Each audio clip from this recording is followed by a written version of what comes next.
What's happening, good people? It's your boy K Boogie. I just want to personally thank you guys for continuing to rock with us, listening to us. We're now on episode 2, TBT podcast. Still here. Rock with us on Instagram and Twitter, TBT_podcast. Like us on Facebook, Truth Be, letter B, told. And thank you for checking in with us. We're going to get right into this conversation. Episode 2, much love. This is K Boogie. I'm here with O and Good Math. Yo. What's happening? So we just want to get into our topic for today. We're going to be talking about something that really hits home for me. We hear a lot in regards to the development. We talk about young people, or we just talk about who influences society in general. And that's the idea of role models. So today, I really want to ask a couple questions, a couple key questions, and really want to explore what comes with the responsibility of being looked at as a role model. The first question to ask in regards to that is, what do you define a role model to be? And I'm going to put that out to you two first, just to hear your thoughts. For me, and I always say for me, that's how I always start a conversation, right? I don't have a Webster's definition of it, but I think it's a simple definition. It's someone you inspire to be like, whether that's character trait or someone's entire body of work of who they are. And that's really what a role model is. What do you think? I mean, role model, right? So someone who models a role. You feel the niche that it is a role, it is a path, and it's designated. And so someone who lives their life kind of freely and on a whim.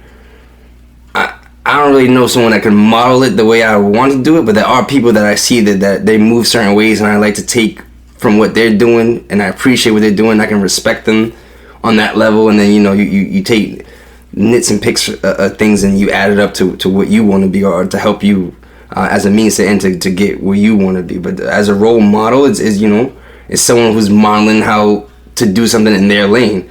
And I role model actually kind of scares me sometimes. It's like if you hold people too high on a pedestal, they usually let you down, and then you're like, fuck. So I'll take what I can from someone, and not in like a that sounds kind of fucked up, but like I'll see something I like and I try to apply it to my life, if it can work, in order to better myself. Let's look into it. O said that he didn't have the Webster definition of what a role model was, but I happen to have it right here in front of me. So the definition Nigga can't prepare of a role model is simply, very simple definition, a person who is looked to by others as an example. Okay. Right? Which is in theory what you were saying. Right. But that you have to look beyond that, because the idea of someone being a role model or being looked to as an example, that is affected by how many people can see you and what kind of example you're setting, right? So that's what I was talking about when I initially was talking about influence and someone's influence. Your influence is affected by how many people are looking to you, and then that widens the scope of who you're a role model to. So if somebody, for example, if you're on like a daytime television show, or a primetime TV show or whatever, your scope of your influence is much wider than just any just average guy working in 9 to 5. So although you may be setting a very good example and you may be a very good role model, your influence is not the same. So when I'm asking is, so growing up, who did you guys look up to as like role models? Like? I mean, it's different. You hear it in rap songs and like movies. It's like, oh, if you grew up in the hood, like there wasn't no doctors near me, there wasn't no cops, there was no firemen, there was niggas on the block. And it's like, as cliche as it might sound, that is who you're looking up to. You're looking up to the person that has a car, that seems like they have money, that might have their own spot, they might own a fucking dog, whatever it may be. I was lucky enough.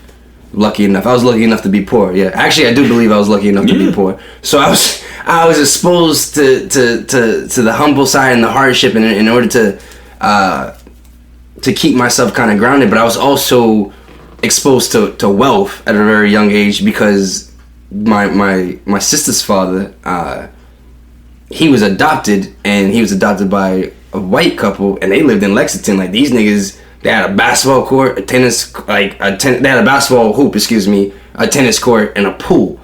And we used to go out there at least once a month, maybe, for dinner and shit. Like, I didn't like the food too much, but I got to go chill. Like, these are grown ass people, and they had a toy room just in case. You gotta bring the adobo to dinner, bro. You know what I mean? Like, yeah, right. So I wasn't hip enough that maybe now at my age I'd definitely be bringing my own shit. But I was able to see. And the dude was a doctor, right? The father, right? So my sister's adopted grandfather, he's a doctor, and so I did get to see what a doctor was. But I at the same time, it's hard for me to say that I looked at him as a role model, because I can never see myself playing that role. I can't see myself being white, and I couldn't see myself being a doctor. As a matter of fact, the funny thing is, because he's like a private doctor, like, that nigga make money. Yeah. And I was so used to going to like Dimmick or Brookside, like clinics for my primary health care, like seeing the doctor that everybody else seen as their doctor. He brought me to his office one day. He's like, at private practice, like, you're not a doctor. You're in the office, you're not a doctor. Like, this nigga got me, like, he's a doctor though, like, and I didn't understand that, so I couldn't really relate to, like, I would play chess with the nigga at a young age. Like, he definitely influenced me, and then there was that influence of that. I also knew that, not even knowing that people sold drugs, but I knew there were like some tough people that did look like me, and they had jewelry and nice clothes, and they knew how to talk, and people respected them. So you have that.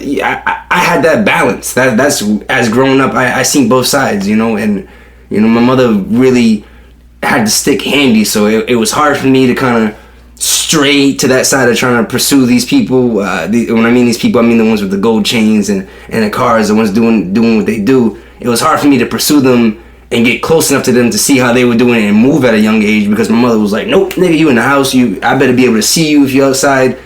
And I had to put up with that, you know what I mean? And that makes you crack the books more. So I definitely had a balance. I feel you on that balance. For me, again, always talking about for me, I had a number of role models, and I honestly think growing up, role models change a lot. And looking back, I believe I had internal and external role models, and I'll get back to that in a second. Like any kid, I was a very impressionable kid, just a sponge for anything new, anything exciting. I enjoyed sports heavily because I was an outdoor kid.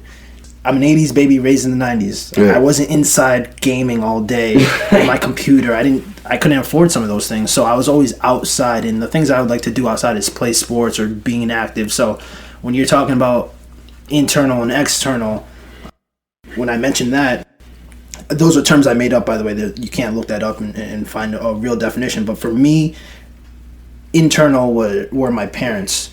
My mother was a role model because she provided structure, and I saw that. And she was a single mother, so I saw some struggles that she was going through, and that made me appreciate her a lot more. So there was some type of loyalty and love there, and that was my role model. That's who I looked up to. But at the same time, she was a single parent. My father was also my role model as well, because my mother understood that even though they had their differences, it was very important to have a father in a young man's life or a young boy's life. So she never threw his name in the dirt. He was always around for my Pop Warner games. He was always around for all my sporting events. He was there for graduation. And funny thing is, and this is like a side note, I actually just had breakfast with my dad this morning, and we went to a coffee shop in Burlington, and I got there 10 minutes earlier than he did. I got there 10 minutes before we were supposed to get there. He got there 20 minutes after we were supposed to get there.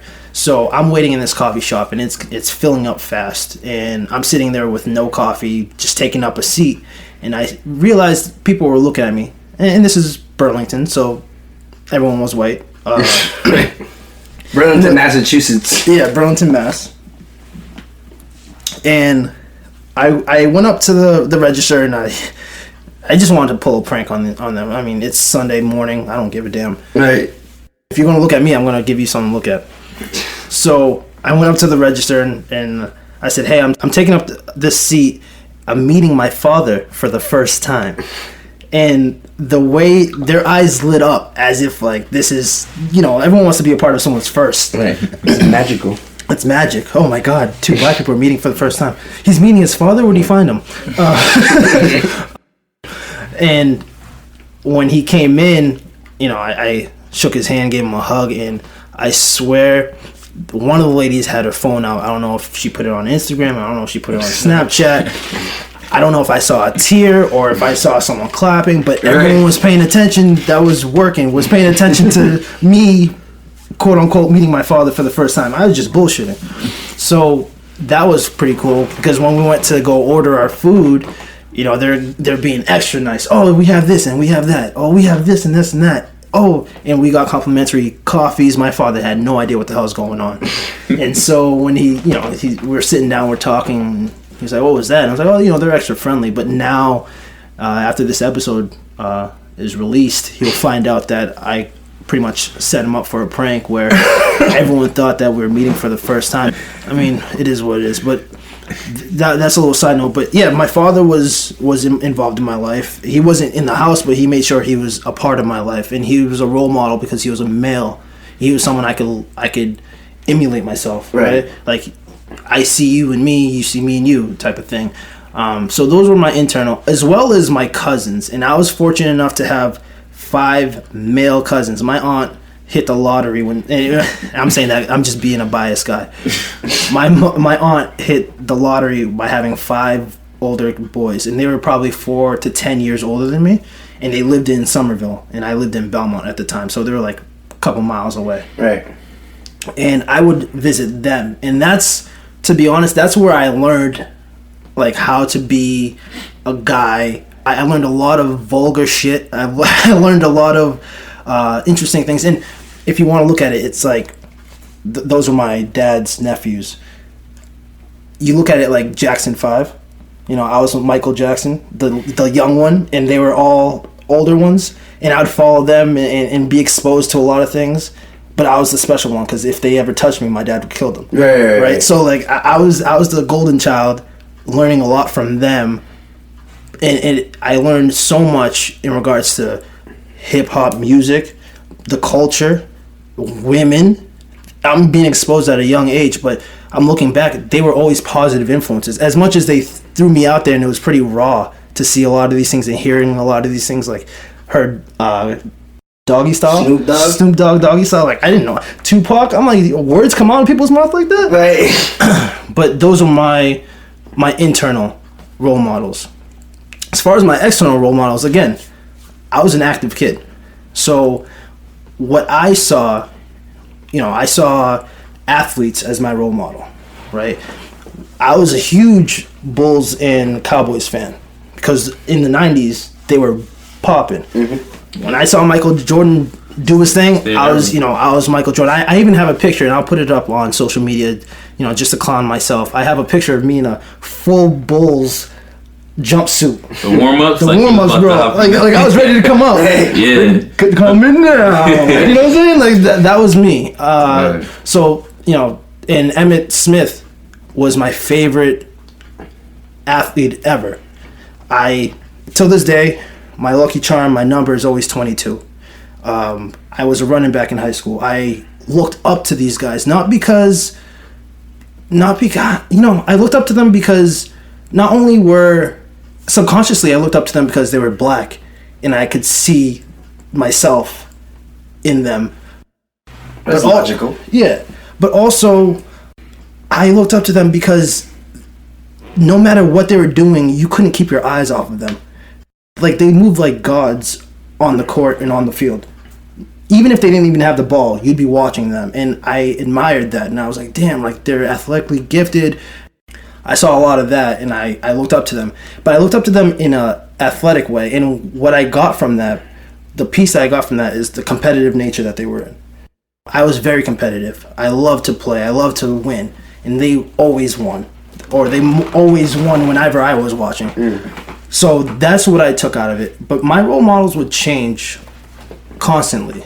And when I was talking about being at my cousins and listening to Snoop Dogg and Tupac, I really, as much as this might sound negative, growing up, I didn't have TV to watch how people were to act, but when I listened to music, like I could imagine, right? And Tupac was a huge influence for me with songs like Dear Mama and Changes and the positive music that he came out with, as much as the negative too, whatever it is. I mean, what is perceived as negative.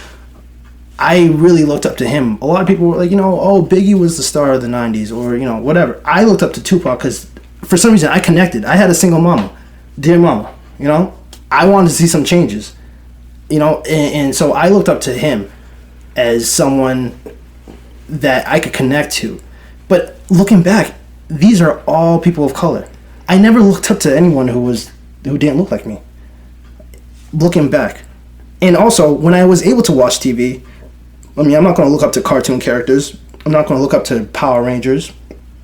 But when I actually did watch TV, I looked up to what I thought was Bill Cosby. But it wasn't Bill Cosby. Really? I looked up to Heathcliff Huxtable. Dr. Huxtable. I looked up to the character. I always thought the Cosbys was so corny and fucking boring, man. Yo, and for me, it was cool. I didn't have that. What I was told was, we're not supposed to have that type of lifestyle. So I looked up to that and saying, I could do that. Right. I could be that one day. What about fucking and not to fucking steal from J. Cole, but Uncle Phil. Like I was watching Fresh Prince last night. Uncle Phil, because my father wasn't at the crib. Me and my father really just started chilling when I turned like 20. Once I was old enough to drink, me and my father started really kicking it. But like Uncle Phil, that nigga was the man, bro.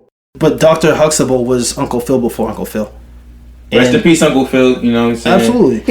But he wasn't as real. Rest in peace to Heathcliff Huxtable too, because that man's dead too. Fuck Cosby. That man's not. No, I'm not saying Cosby. I ain't seen nothing. That's the thing. We're gonna separate that because that's the problem. Because everyone's. No. But okay, so let me say this, and for all you motherfuckers listening, I don't listen. Not that I don't give a fuck about what he did. I never liked Bill Cosby before it came out that he was raping motherfuckers left and right. I think he's corny. I never liked him. I never took his advice. He didn't seem real. If he was my father, I wouldn't be afraid of him. Like, I don't think he had good advice. He didn't know how to dress. He was fucking ugly. He talked slow. I hate that nigga. That's a personal vendetta, man. There we go. Again, I'm not talking about Bill Cosby. I was connected. Who I thought Bill Cosby was at my age was Dr. Huxtable, and that's who I glued myself to because I appreciated that family as much as it kind of it's a fabricated family. You got your lawyer mom, you got your doctor dad, you got these kids that are going to Hillman and all these prestigious ass schools, and the problems that they were facing weren't. Do you think gynecologists really don't like looking at pussy? Oh no. He's not a gynecologist. He was he was an OBGYN. OBGYN, which is they still it's not the same. But right. I get you. Better now, not because. Anyways. Yeah, man. Like those for me, those were my guys. Dr. Huxtable, because I didn't have cable. So that's what I watched. Me either. I was a PBS kid. I was in a Nickelodeon motherfucker. Right.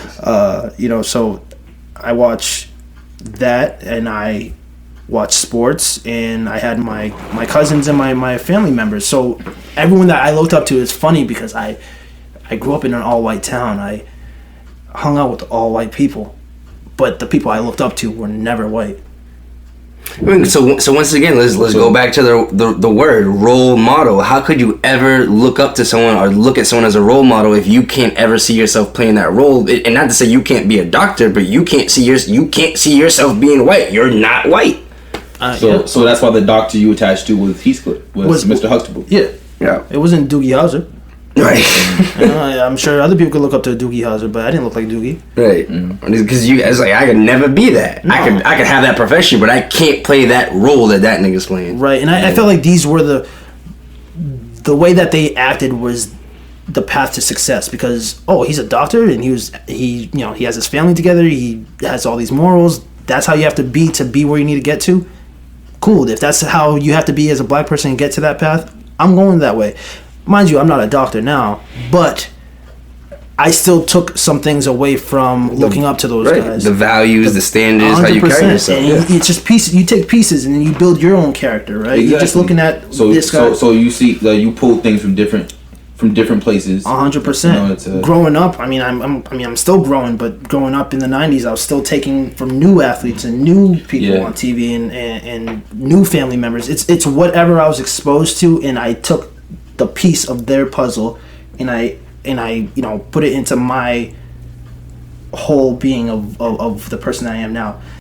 I hear you, and it's funny you bring it back there. So I like how you started that with the internal, external role models, because I feel the same way. Like, I feel like I had people who were actually in my life who influenced me, and their influence is probably greater than anything, because that's things you could see, touch. You actually notice people's character rather than just seeing them for 30 minutes on TV. You know what I mean? So in my life, my father was definitely a role model of mine. He was my first really example of what being a man was to me.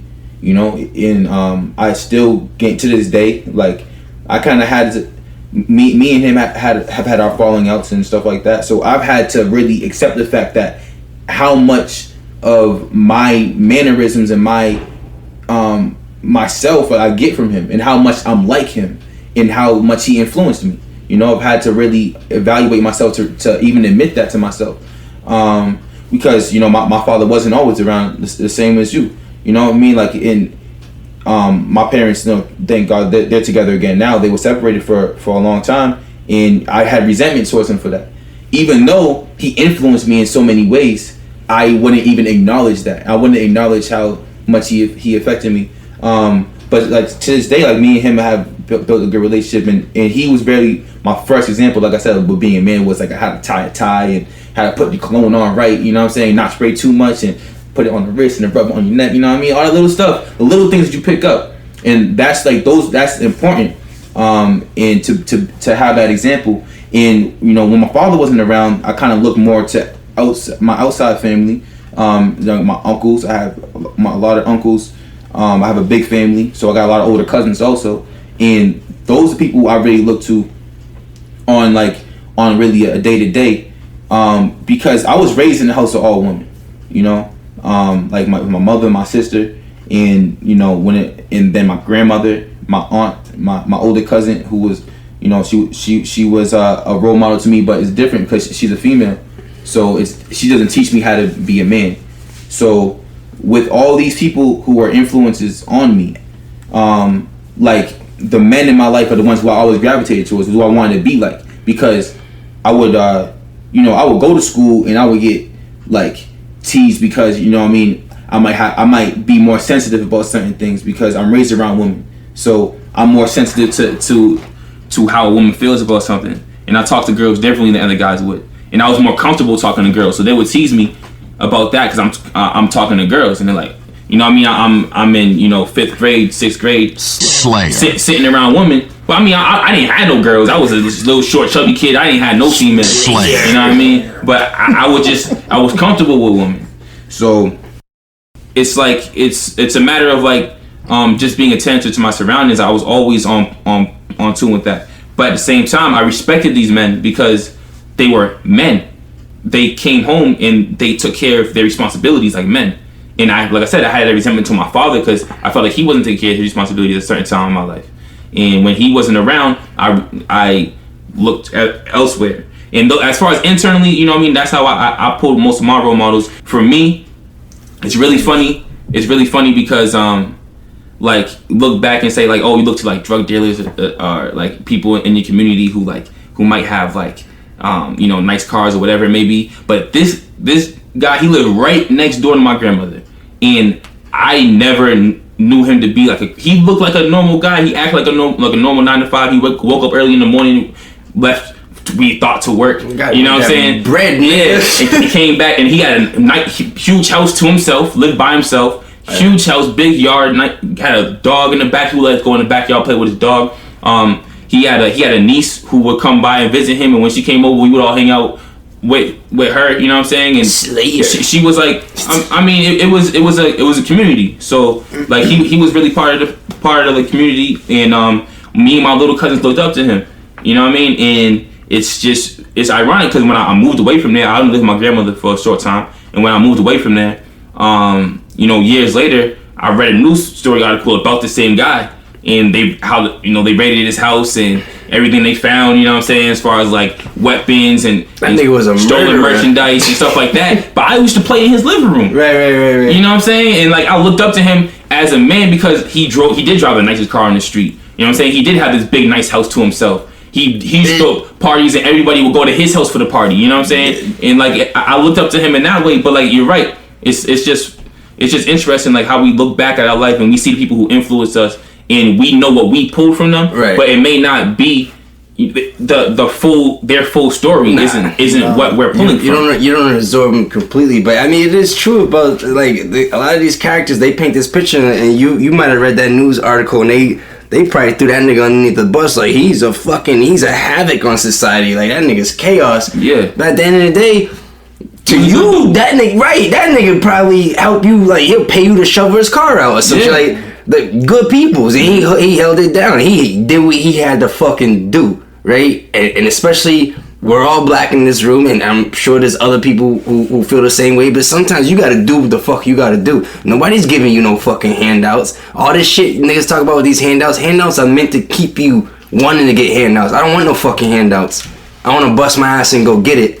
See, and that's why it's funny that you mentioned Dr. Huxtable or Bill Cosby, because I feel like in the stance that he's in right now, as far as like him, he used to be what was looked at as quote unquote America's dad. You know what I mean? And people, black dad. yeah, right. But at the same time, he had his show was bigger than just black people. It wasn't just black people watching the Cosby Show. That it was one of the most watched shows ever. Of course, because I'm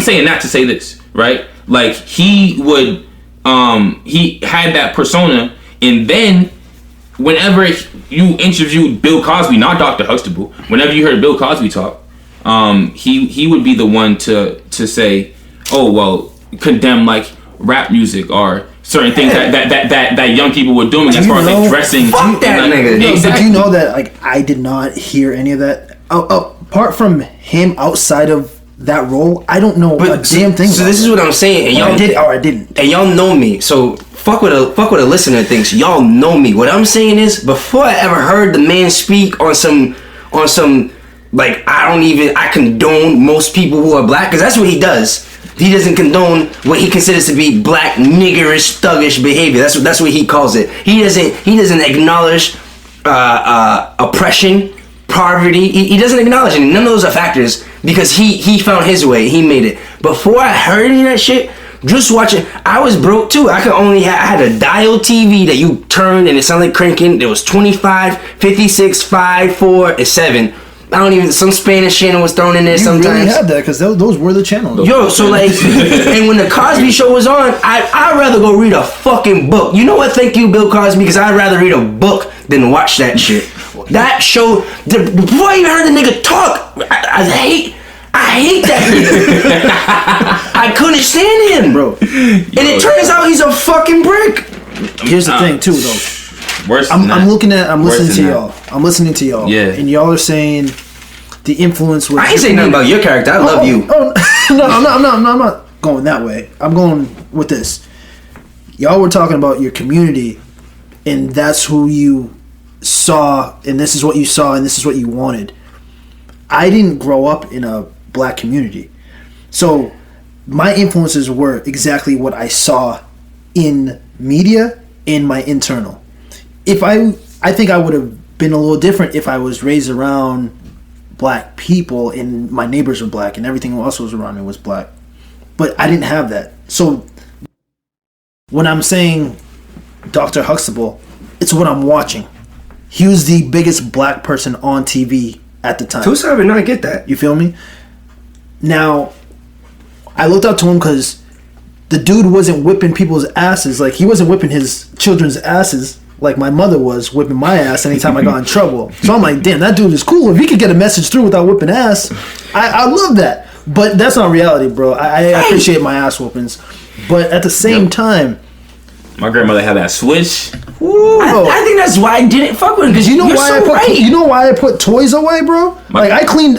If you go to my spot, my place is my area. My place is always clean. And You the still got reason your why mom's in the back of your head? No, it's because my mom would find anything off the ground and whip my ass with it. So I made sure that anytime I got in trouble, but the place was clean. You couldn't find a belt, a shoe, a toy truck, a rock. You couldn't find a damn thing in my spot. Stupid shit that they used to do, as some mothers used to do. My mother knew I wasn't dumb enough. They'd be like, "Go get the belt." I'm not getting a fucking belt, so you go get the belt. You gonna hit me anyways? Crazy. My grandmother had a wooden spoon that she had on deck, and you don't even know, like, she would just be talking. Dude, that's so funny. My grandmother was like Yoda, bro, because she would like talk, methodically, like she spoke slowly, and like she was like mostly like had a very calm demeanor to her. I mean, she would get loud and like she would cuss anybody out in a heartbeat. But like, and when that wooden spoon came out, boy, she would hit you so quick, like you wouldn't even know where it came from. You'd get smacked across the side of your face. I was just talking to you. Like it's ridiculous. Like so I had that on me all the time too. There's a little side note. There's a Haitian way of punishing your kids where it's called agenue, which means get on your knees. And it doesn't I know that's a wrong. That's not. I'm not. I know we're talking, but we're talking about Bill Cosby, so I gotta make sure that we're all on the same page. Fuck Cosby. And I say that too, and I want to get on a side note on that, a side note of a side note. But anyways, yeah, you'd have to sit on your knees, and have your arms folded, and they'll tell you when to get off your knees. So my mom would be like, agenue. If you don't want an ass whooping, go do that. That was your equivalent of stand in the corner and face the wall, which I don't know. Time out. Yeah, time out my ass. Go sit in your room. Like, I got mad shit in my room. My mother would legit say that, dip, and forget that she said it. She'd come back, and the fear of God that she struck in my life, I'd still be there. Not move, bro. Or if I wasn't, if my knees got tired, I'd go, I'd sit on my ass, and then if I hear footsteps, I'm right back on my knees. Bro, I probably will have the worst knees when I'm old. I'll have bad knees. Shout out to all the mothers out there trying to raise men the best way they That's what I'm saying. could. When you talk about structure, though, when I'm talking about role model and structure, like that shit, you're not a man, but you're definitely holding me down. Right. I mean, you brought it up, but I didn't see my mother fight a grown man before and beat his ass. Shout out to Steve, punk ass nigga. Shout out to Steve. It's not even the proper plug, but we'll throw that. Nah, that's proper. That's proper. He's been punched in his face a couple of times. He's alright. So I'm gonna leave Bill Cosby. What I wanted to say was that I think some of my anger towards that show, or my disinterest in it, or discomfort even watching it, is just the fact that it was a facade. And I understand where you're coming from. Like, I didn't see many black people where I lived. You just seen wealth. But you didn't see examples of it that looked like you, so you went and sought it out on TV. The Huxtables could have lived in Belmont. Right. But so where I'm coming from is, I seen wealth that was black, but it wasn't like that. Yeah. So, and that wasn't realistic to me. You know what I mean? Yeah. So I'm just like, but anyways. It started to fade when I listened to Tupac, though. Right. I was like, word? Pac will make you see the bitch asses in someone else. Yeah, man. Definitely did. And that's crazy. It's crazy y'all mentioned Pac, because like I really did not fuck with Pac when I was a kid, man. And not just say like I listened to his catalog and was like, I don't like this shit. I'm talking about like in general, like right. You know what I mean? Like I grew up in Boston. Like if you listen to the radio, you know what I mean? East Coast niggas. Yeah, we heard Diddy, we heard Biggie. You know what I'm saying? We had plenty of bias here. So like that's what I was hip to. And growing up, man, I just wanted to be like Diddy and Mace, bro. Everything about that shit, like I was like, yo, that's what it is to be that nigga. You know what I mean? That's what I really wanted to be like. And like to this day, like, I can honestly say like Mason Beth, the way I even speak or certain things, I'll say like, yo, he had a huge influence on me. And I listen back to Harlem World, like damn, like I still like I've said that type of shit. You know what I mean? The type of lingo he'll put together, but. In theory, in when it comes to sports, like I fucked with Allen Iverson, was the one nigga who I looked to I wanted to be that nigga everywhere I went. You know what I'm saying? I think everybody at some point in time wanted to be Allen Iverson. I used to wear headbands and sweatbands in school for no reason. I ain't doing nothing athletic. Right. You know what I mean? Sweatbands, bro. My dad used to call me and he's like, "Were you about to play something?" Nah, bro. That was the trend. I used to wear jerseys, sweatbands, wristbands, do rags, bro. The sweatbands with the do rag underneath, because after a while I used to fuck with Red and Meth, so I was all about that style too. And to rock like the throwback like Larry Bird jersey, but my pops would never end me up on that, so I had to wear the cheap Walter McCarty jersey and shit. Wow. But I'll still rock that shit, you know what I mean, with the white AI sweatband and all that, the i3 whatever. So like, yeah, man, that's what I really look to, and I look to Allen more in the sense of like he didn't look like everybody else. Like he stood out as like what I saw as like a rebellious person, you know, and that's what I gravitated towards, that rebellion, that like saying like, you know what, I don't have to, like, in order to be successful, I don't have to, you know, wear a suit and tie. I don't have to speak the King's English. I don't gotta talk like how you guys talk, and I'm gonna be myself, and I'm gonna be great in my own right at what I do, and you have to respect me for that. But it sounds like you kind of idolize this dude because he did what the fuck he wanted to, and that's exactly what. And at the end of the day, what the niggas, real niggas do what they want, and sucking niggas do what they can, and like that is comes as no secret. I'm a grown ass man.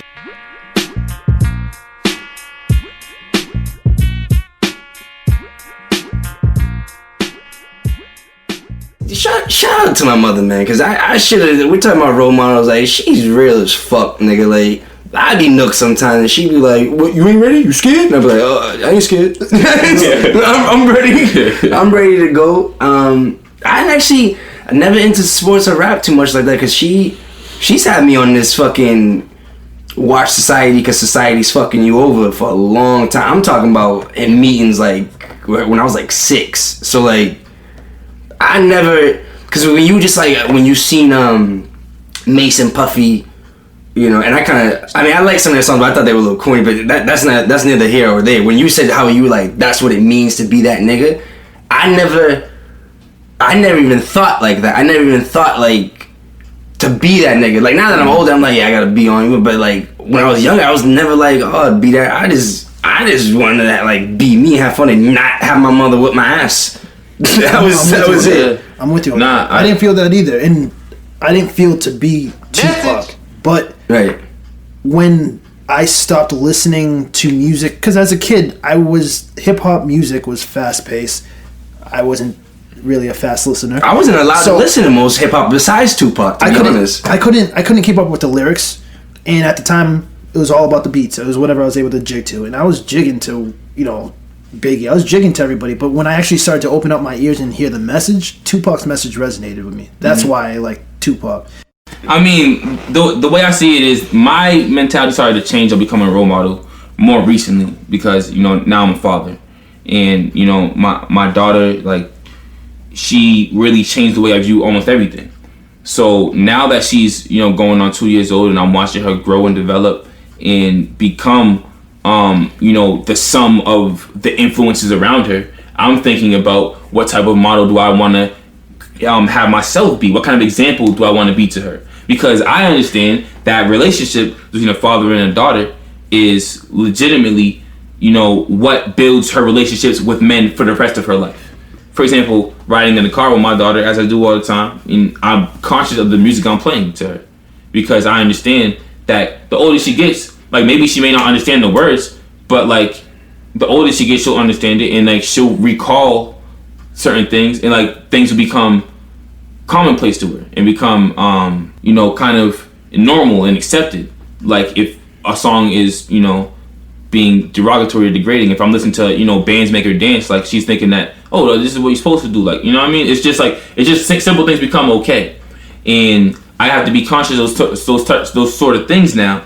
And because of that, I started to think about hip hop, because that's the music I listen to, and that's the music that she's gonna be exposed to. So now that puts me in the mentality of, okay, what is the responsibility of an artist? And these artists, as they already are role models, because we said a role model is anybody who has people looking towards them and who has influence. We know hip hop has a huge influence. We all mentioned, and to some extent, Good Math said that Tupac was the only thing that he was really allowed to listen to, as far as music went. And O went into detail as his hip hop influences. As far as that goes, how did those people influence you, and what do you think is the responsibility that comes with that influence?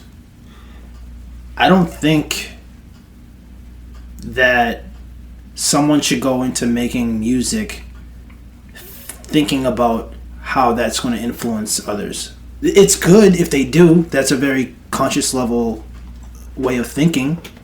But I don't think you should go and express your talent or your art thinking about what other people think. You should do your art, and whoever gravitates to it does. Whoever doesn't, doesn't. TBT, you like us?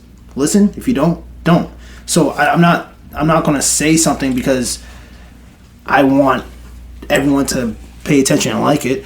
Now, when I said I listened to Pac growing up, I could have went the other way of listening to the stuff that he was going through and being, thug life. I didn't have a thug life, but I could have pretended to have a thug life and then went down that road and took his message completely differently and wound up somewhere where I didn't want to be. But do you think in that vein, right? Do you think Tupac was conscious of that type of influence that he was giving to people? Again, you're an artist. You're supposed to express your art. He saw things that gave him the inspiration to express his feelings. And like I said, I could have took it differently, but I didn't. I took out a lot of positive things from people, and so in negative role models are also good role models because you know who not to be like, right? You learn people's mistakes as much as you learn. You're supposed to learn from everything and anyone. Mm-hmm. The day you stop learning is the day you should just die, and that's morbid. But if you're not learning every day, then you're stunting your growth, and that's it. But other than that, like, okay, you're talking about your daughter and who, because you listen to hip hop and you're exposing her to this. Not everyone's Will Smith. Not everyone's going to be PG. But at the same time, everything that you listen to it because you could relate or you like it, and it is what I don't know how to say that. Like, I don't want to look at an artist and be like, oh, you're responsible for our generation. Let's not put it so heavily on the artist. It's also what we allow our kids to listen to. Mm-hmm. I don't have kids, but who we allow, what you would allow your kid to listen to, and also how you interpret that message for them. Well, yeah, I'm talking about what's influencing youth in general. So we're not just talking about kids. I'm talking about these people who have influence and are looked to as role models. And I'm just posing a question of what responsibility comes with that. Can we hold hip hop or rappers responsible for different trends in our communities? For the fuckery? Yeah. Can we hold hip hop responsible for the fuckery? Listen, niggas want to check, and niggas is putting out nonsense and garbage, and I listen to a lot of it. In terms of a motherfucker saying bands make them dance or whatever the fuck, don't slight at Juicy or whatever. Nah, I like his album. I'm not even hating. It is. Them niggas is legends, but the message they're putting out there, was right. You let an artist be an artist. If a motherfucker was painting, you wouldn't tell him to conform his art or her art in order to reflect, because the message is coming off wrong. No, you let that motherfucker go and be an artist. So that's cool with the industry. Now with the music industry. Now with the music industry and even entertainment, how they allow black people to be perceived. Because I'm gonna be specific. I'm talking about black people and Latino people. How they allow black people to be perceived, and the music they want them to put out there. And I mean the record labels. What artists are being told and pushed to do is to put out fucking trash and put out shit that really brings down our culture and our society. And when I say our culture, I mean our youth, black and Latinos, young people in the inner cities who are broke, who look to these people who made it out, these people being black rap artists, who made it out, and this is a format to do it, right? You could rap. But they did it, sipping lean, smoking weed, getting drunk, and shooting guns. So shit, that's how I make it out the hood. Right? No, nigga. That's not how you make it out the hood. Yeah. That's how you fucking die. Right. Exactly. And record labels promote this shit. Yeah. Now, if that's what I'm doing, and I need to say that, that's all good. And sometimes it even sounds good over a beat. That's all good. But my nigga, tell these fucking people to stop doing it to themselves, even if you had to go through it. Again and again, and I'm with you on that, right? Again and again, we allow the real decision makers get away with murder. Get away with all this stuff, but yet they want to project, or they want rap artists to be projected as everything that's wrong in hip-hop because of the way that they carry themselves. Like, oh, that's hip-hop and that's all young black men. We let them get away with shit like that. And again, when it comes to urban violence, right? Those who carry guns and drugs, like, those are the people who are the problem. No, it's who's bringing the guns and who's bringing the drugs into the fucking community. Well, right. I mean, and that's a bigger issue. We could jump out another time, but you go out to New Jack City, man. Right. The point with the music shit is that there are niggas that are impoverished and they have to sell drugs, or they have beef and they have to carry guns. If you don't have to do that, then don't fucking do it. If you are in that life and that's what you have to be about, then be about it. Don't be about that life because you think it's fucking cool. But that's the thing. That's what comes with it. So I'm listening. I understand that, and I understand that record labels are promoting artists and pushing artists who promote that agenda, and that is not a role model. Because real niggas will tell you this ain't what it is, my niggas. Sitting in jail ain't what it is, my niggas.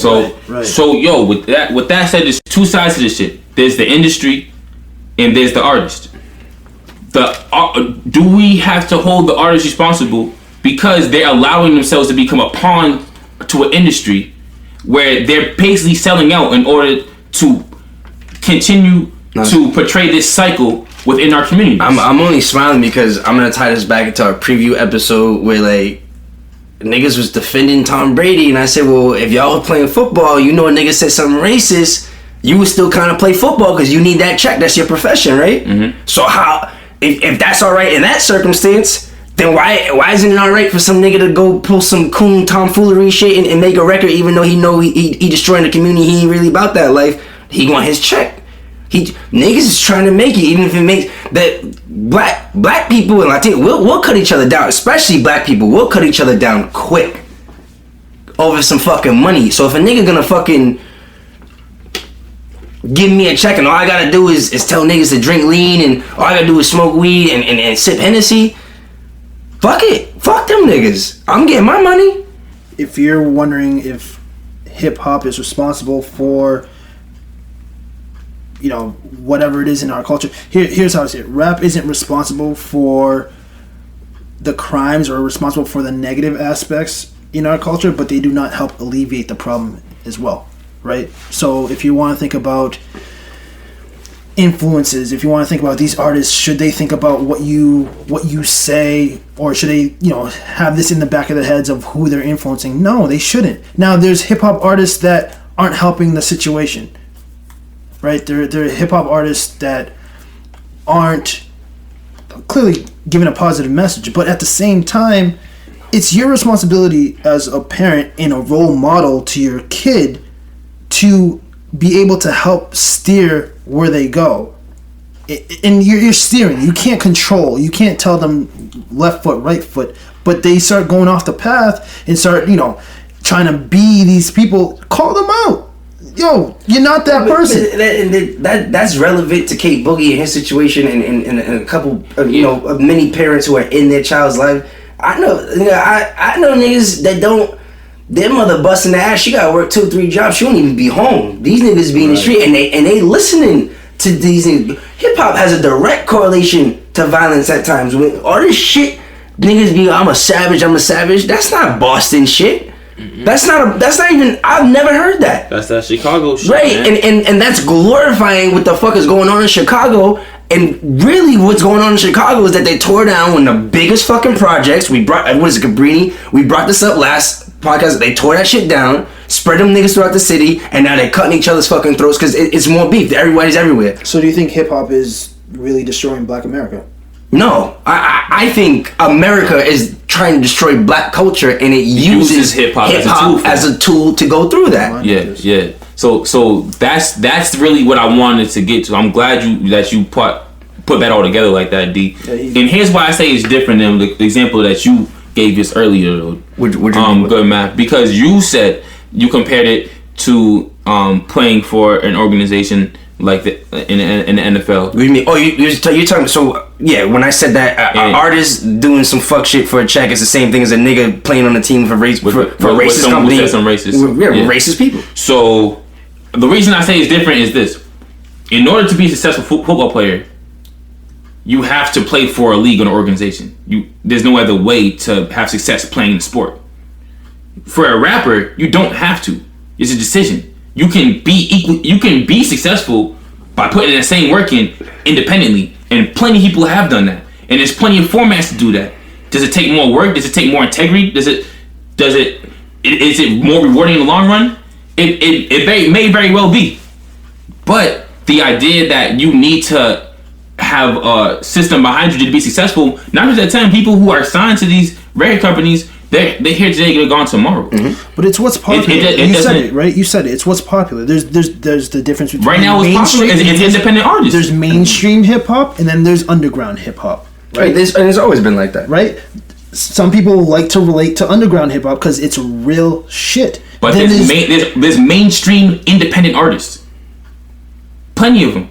But they know that they have, in order to stay mainstream and stay relevant, they have to feed into the system that they rap in. But there's plenty who don't. We talking about J. Cole's, we talking about Kendrick Lamar's, we talking about, and that's what makes Matt them Miller's, different. talking about Chance the Rappers. Like there's plenty of independent artists, absolutely, who are mainstream, who are very successful. You don't have to have a system behind you or an industry behind you. I mean, I get what you're saying. Like systematically, you want to play in the league. You have to play in the league because who the fuck else is going to pay you? Who's going to pay you to play football? To play football.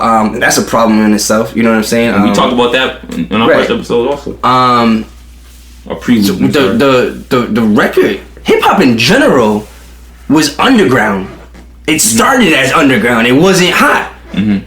And if y'all don't know this, go watch the breaks, VH1. But I get what you're saying. Like you could take another avenue with your talent, with your lyrical talent. Hip hop is now seen as a quick come up, and that's what's watering it down. I could come up quick. I just gotta put these words together. And this is what niggas like to hear. And this record label's gonna give me this advance. You know what I'm saying? I'm gonna get this check. If I sound like this, and that's the problem I'm saying though. I feel you. You're right. It is viewed that way, but that also it waters everything down, like you said. And the real thing is it dilutes things to a point where people are no longer being original. They're trying to trace a sound. People aren't being fucking real, and they're not being themselves. And tie it back into your subject. Why would I want to follow a role model or play a role as the same nigga who's being fake? Mm-hmm. I don't want to play that role. So that's why they're not role models. Now, if they're doing what they got to do, sure, fine, do what you got to do.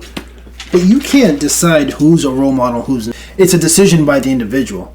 They get to choose who they want as their role model. But that's exactly what we're addressing. That's the problem, because the music industry, the people behind the music who are putting out the fuckery, want to promote violence and killing yourself, self-degradation, and they want defamation, and they want other youth to listen to that because they know there's not an influence. They ain't Big Uncle O. They ain't Big K Boogie. They ain't Little Good Math to come talk to them and be like, nah, don't, like, chill. Like, it's kind of hot, but take away what you can take away from it. They know that these young people out here are gonna hear this shit and be like, all right, that's cool. And that gives me some, that solidifies what I'm doing. I ain't fucked up in the game, nigga. I'm doing the same shit these rapping niggas is doing. When really these rapping niggas aren't doing that shit. They're selling that bullshit to you and me.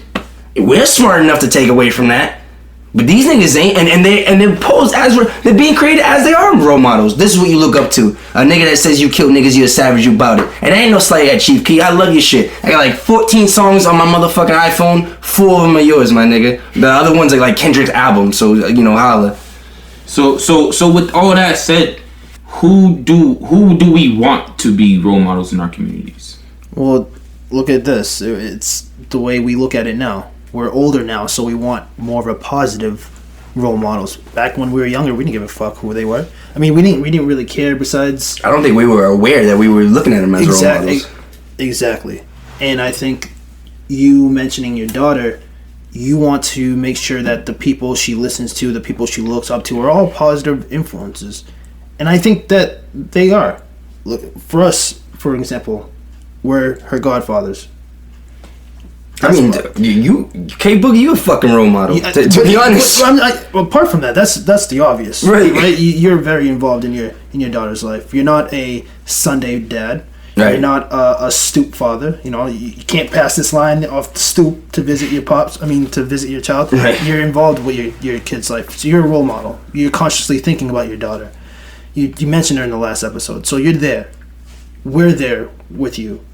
You have a community of your family who raised you as role models. I wouldn't be too worried about hip hop changing the direction of how your daughter's going to be influenced. And I'm not. I'm talking about our community. I'm going to bring it back. Yeah. I'm going to bring it. As far as our community, it's definitely being portrayed that the negative aspects of our community, or the negative aspects of rap, not just hip hop, rap is the end all be all of what our community is. It definitely it's glorified. It's glorified, and who puts it out there that way though? We just said it. The record labels, the companies, and the oppressive society that we live in. It's definitely a tool in systemic poverty, man. Definitely. And that's what I'm saying. Like the idea of this is none of this would be valid if we didn't validate it. If we didn't say this shit was cool, and we didn't go out and continue to support and listen to this fuck shit. Then we could change trends. That's how movements happen. When we were talking about our role models, we all mentioned it being people that we looked like, right? It was all black. Hip hop, rap is the biggest voice, black voice. It's so you're thinking, okay, that's who I look like. This person, maybe I can now be like this person. That's the voice. Until and I know Good Math isn't a fan of Obama, but until Obama got into office, I don't think many black people. I don't want to speak for a lot of black people. For me, if you're looking at it, I'm thinking that you don't think black people could ever be president. You don't think black people could accomplish, or I don't think black people could accomplish that role. If I'm thinking it in a third person sense. Right now, a lot of black people are changing their attitudes and lifestyles because they see, oh shit, this could actually be me one day. Don't fucking get that credit to Obama, man. Fuck Obama. But it's real to this way.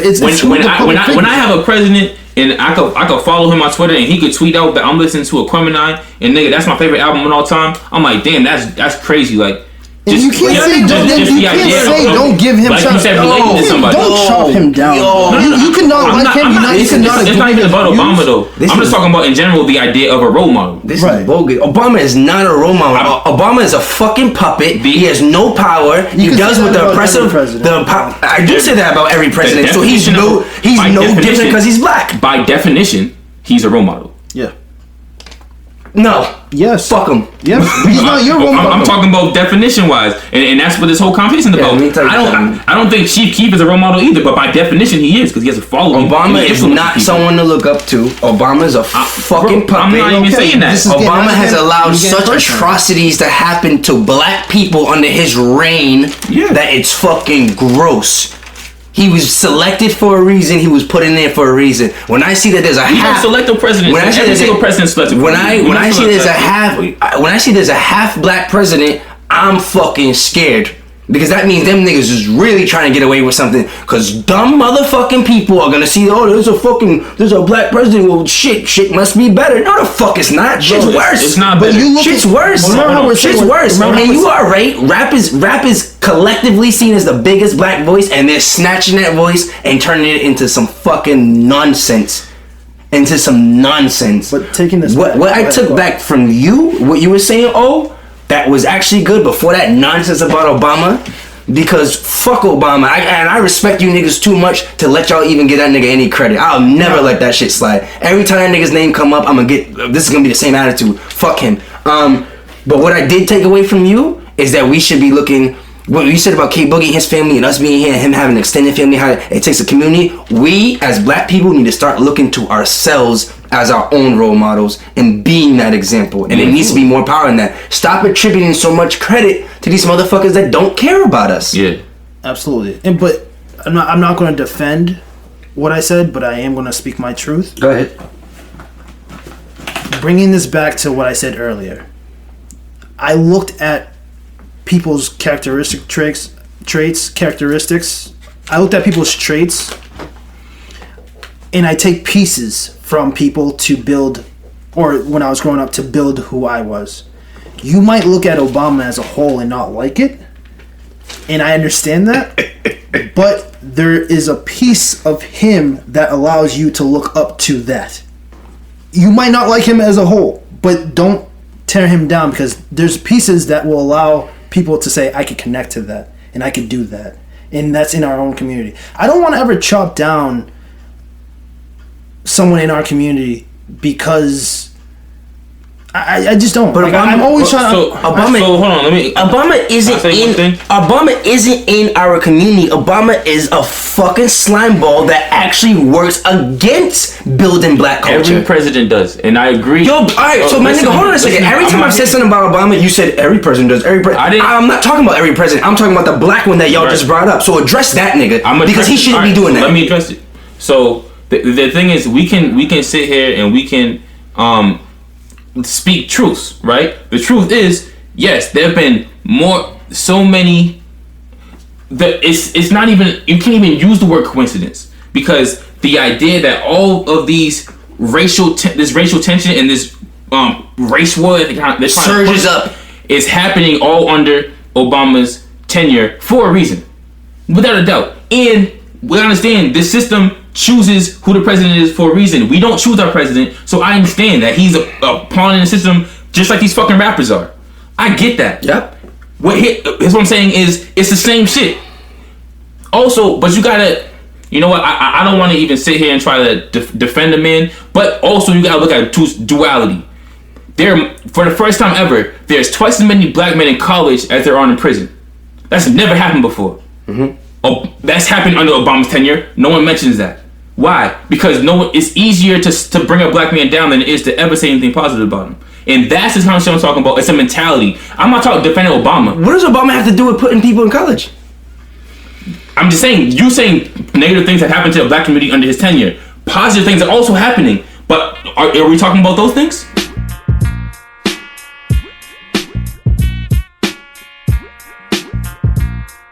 So TBT episode 2.